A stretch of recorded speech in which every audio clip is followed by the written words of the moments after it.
The European Union's top diplomat, Josep Borrell, has warned that public sentiment could turn more protectionist if its trade deficit with China isn't reduced. During a highly anticipated visit to China, Borrell met Foreign Minister Wang Yi to lay the groundwork for a summit later this year. Chloe Feng reports.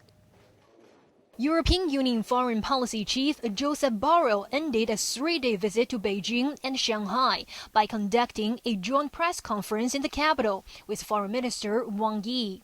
They had earlier co-chaired the first high-level EU-China strategic dialogue in 2 years.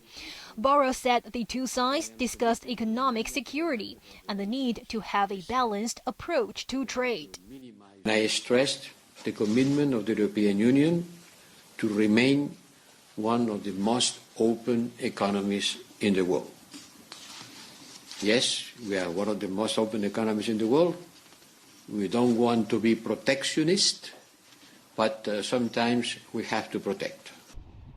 The EU's trade deficit with China topped $17 billion last month, taking the tally for the first 9 months of the year to $170 billion. Borrell warned that if such an imbalance in economic and trade ties was not redressed, the EU policy of de-risking may accelerate far more than is good, as public opinion will increase pressure on governments to disengage from China.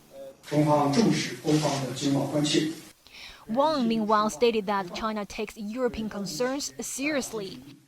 But he urged the EU to avoid protectionist behavior and be prudent in the use of trade remedies, noting that the bloc is conducting an anti-subsidy investigation into Chinese electric vehicles.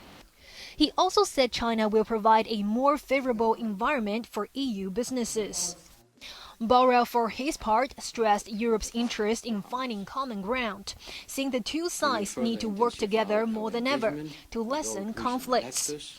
His trip to Beijing was also aimed at laying the groundwork for an EU-China summit, expected by the end of this year.